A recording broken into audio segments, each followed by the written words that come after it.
Welcome to today's deep dive. We are jumping right into the latest press releases, character visuals, and creator interviews for an anime with a notoriously long title. Oh, yeah, it's quite the mouthful. The 100 girlfriends who really, really, really, really, really love you. Right, the realities just keep going.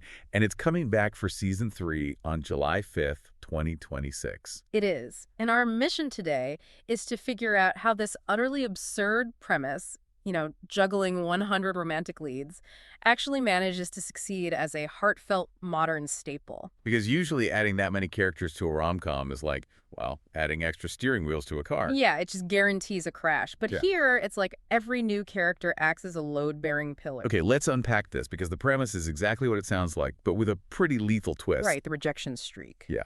So Rentaro Iho gets rejected 100 times in middle school, only to find out he has 100 destined soulmates in high school. But the catch is wild. If he doesn't return their feelings, they literally die from a fatal stroke of bad luck.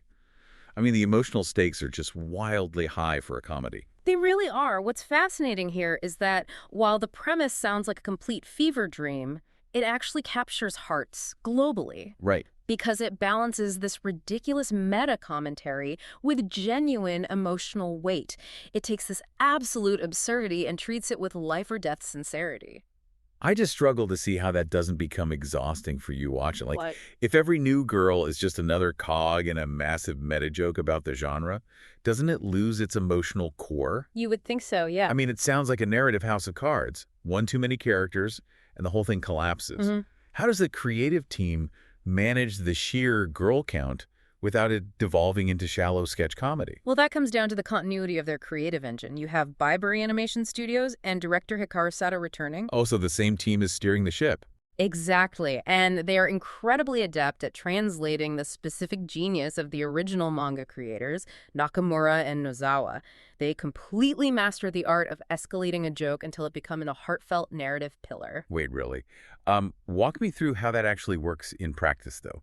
Because turning a punchline into an emotional anchor sounds great on paper, but how do they actually pull it off? Okay, so take a character like Corinne. She's your standard aggressive sender trope. The girl who covers up her crush by just being mean. Right, but instead of just having her yell occasionally, the creators escalate her aggression until she physically breaks the fourth wall. Oh, wow.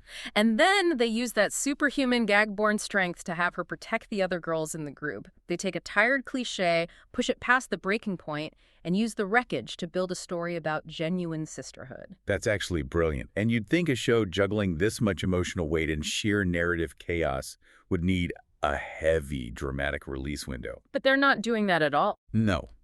They're dropping Season 3 right in the middle of summer. A season usually reserved for lazy beach episodes and relaxed pacing. Here's where it gets really interesting. Putting this chaotic, perpetual festival of affection right in the middle of July feels like a massive power move. It really does. And if we connect this to the bigger picture, this summer release perfectly mirrors their disruptive approach to the story itself. Disruptive how?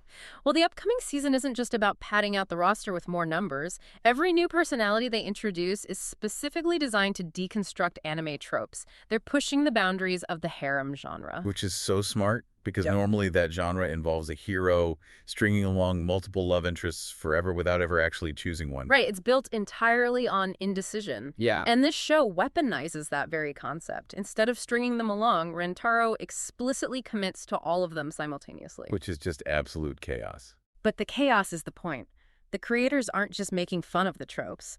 They're exposing how ridiculous those tropes are by taking them to their absolute logical extremes. So what does this all mean? For you listening, it means this series works specifically because of its sheer, unyielding commitment to its ridiculous premise. It shouldn't work on paper. No. But it leverages its own chaos to create something surprisingly genuine. Exactly. So keep an eye out for more teasers and character reveals as we get closer to that midsummer premiere.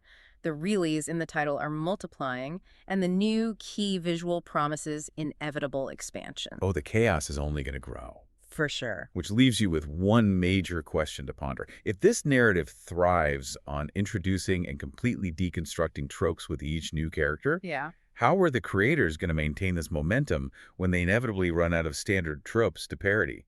I mean, they still have a long way to go before hitting the number 100. Eventually, there just won't be any cliches left to break.